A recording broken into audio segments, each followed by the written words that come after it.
তো আজকে একদম সকাল থেকে আমার ভিডিওটা শুরু করলাম। ইনশাল্লাহ না টেনে পুরোটা দেখবেন। আর যা একটা অবস্থা, চুলায় গ্যাস থাকে না, মনে হচ্ছে রাস্তার ফকির হয়ে যাবে এইভাবে কারেন্ট খরচ করে রান্না করতে করতে। তো আসসালামু আলাইকুম এভরিওয়ান, সবাই কেমন আছেন? আলহামদুলিল্লাহ আমি ভালো আছি। তো আজকের ভিডিওটা একদম সকাল থেকে শুরু করলাম। তো বনুকে এখন স্কুল থেকে নিতে আসছি। আর যারা আইডিয়াল স্কুল সবাই কম বেশি নিশ্চয়ই চিনেন, মতিঝিল আইডিয়াল স্কুল যেটা, এটা অপোজিটেই কিন্তু একটা বাজার আছে খুব সুন্দর। তো এখানে আসলে একটু দামও কম পাওয়া যায়। যারা মধ্যবিত্ত মানুষ তারা সবসময় খুঁজে কোথায় একটু কম দাম পাওয়া যায়। তো কম দাম বলেই যে এখানে নষ্ট জিনিস তা না, এখানেই সব থেকে ভালো ফ্রেশ জিনিস আনে। কারণ ওনারা যেদিন আনে সেদিনই সব কিছু বিক্রি করে ফেলে টাটকা টাটকা। তো এক কাজে দুই কাজ, ওই পাশে স্কুল এই পাশে বাজার, এখানে সব কিছুই পাওয়া যায়। এখানে একদম মাছ মুরগি তরি তরকারি হইতে সব কিছু পাওয়া যায়। এবং এই বাজারটা বেশিক্ষণ থাকেও না, দেখা যায় 10টা 11টা 12টার ভিতরে আপনি আসলে তখন তেমন কিছু পাবেন না। কারণ এখানে দেখা যায় একদম ফ্রেশ, আর যখন কাটটা তখন বিক্রি হয়ে যায়। আর বাজারে তো দেখা যায় মাছ বিক্রি না হলে পরে বরফ দিয়ে রেখে তারপরের দিন বিক্রি হয়। তো যারা মধ্যবিত্ত মানুষ আছে তারা দেখা যায় একটু সস্তায় খুঁজে, যেখানে একটু কম পাওয়া যায় জিনিসের। তো আসলে মধ্যবিত্ত নয়, সবাই চায় একটু কম দামে জিনিস নেওয়ার, আবার সেটা যদি ভালো ফ্রেশ হয় তো কী সমস্যা। তো আমার বোনকে আমি স্কুল থেকে নিয়ে আমি আমাদের বাজার দিয়ে আজকে আসলাম। তো এই জন্য বাজার থেকে একটু কিছু সবজি নেবো। এখানে মাছ দেখে আসছি এমনিতেই, কিন্তু মাছ আসলে কিনবো না। তো এখান থেকে পেঁপে কিনেছি, তারপরে আরও অনেক কিছু কিনছি টুকিটাকি। আর পেঁপেটা আসলে খুব মিষ্টি ছিল।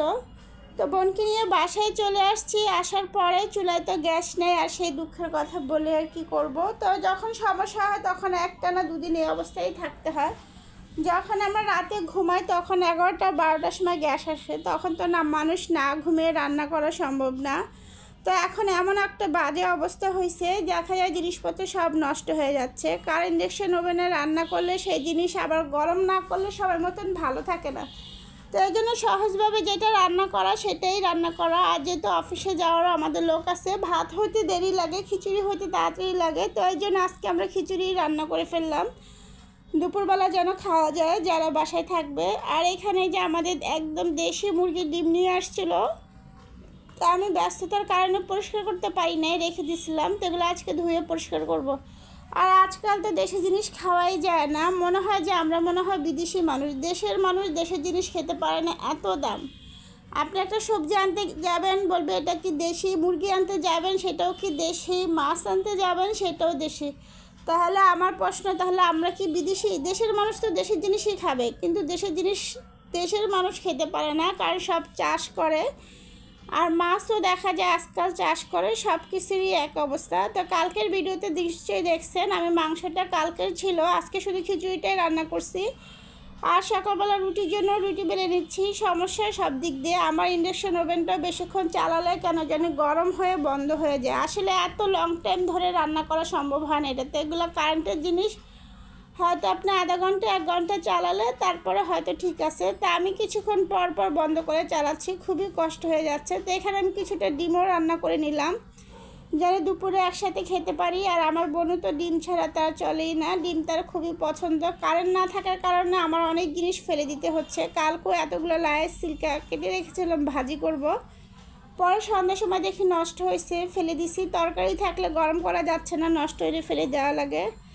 আর এই যে বনু রান্না করতে আসলেই তার দুষ্টামি শুরু হয়ে যায়, সে কুলে উঠে বসবে, এই করবে সেই করবে। তো বাচ্চা মানুষ মানে হয়তো একটু দুষ্টামি, তারপরও বাচ্চাদেরও শান্তি নেয়, কারণ ও 10টার সময় কোচিংয়ে চলে যাবে। তো আজকে একসাথেই সকালবেলা সব কিছু করে ফেললাম, যেহেতু গ্যাস নেই, কিছুই করার নেই। খাওয়া দাওয়ার সব কিছু তার বন্ধ থাকবে না।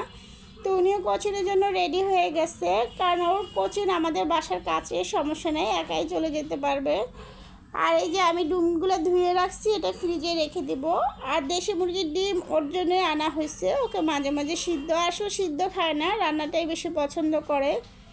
তো আমার ফ্রিজেরও অবস্থা দেখেন কি বাজে অবস্থা, সব কাঁচা জিনিস রেখে দিতে হচ্ছে চুলায় গ্যাস না থাকার কারণে। এই যে কালকে চাল কুমড়ার ডাল দিয়ে নিরামিষ রান্না করব, চুলায় বসাইছি, তারপরে তো গ্যাস চলে গেল। তো এটা কাঁচাই ফ্রিজে রেখে দিছি, কিছু করার নাই, যেদিন গ্যাস আসবে সেদিনই রান্না করব। এখানে আবার লাউ সিল্ক কেটে রেখে দিয়েছি। বাহিরে থাকলে এত ব্যবসা গরম, সব কিছু নষ্ট হয়ে যায়, কিছুই করার নাই। তো আজকে আমার ভিডিওটা এই পর্যন্তই। সবাই ভালো থাকবেন, সুস্থ থাকবেন, আমাদের জন্য দোয়া করবেন। আবার নেক্সট ব্লগ ভিডিও নিয়ে আসবো, সে অবধি সবাই সুস্থ থাকবেন। তো আজকে এ পর্যন্তই, বনু চলে গেল। তো আল্লাহ হাফেজ। আর এখন তো কারেন্ট বন্ধ করে রাখারও উপায় নাই, সাথে সাথে লাইট বন্ধ করতে হয়।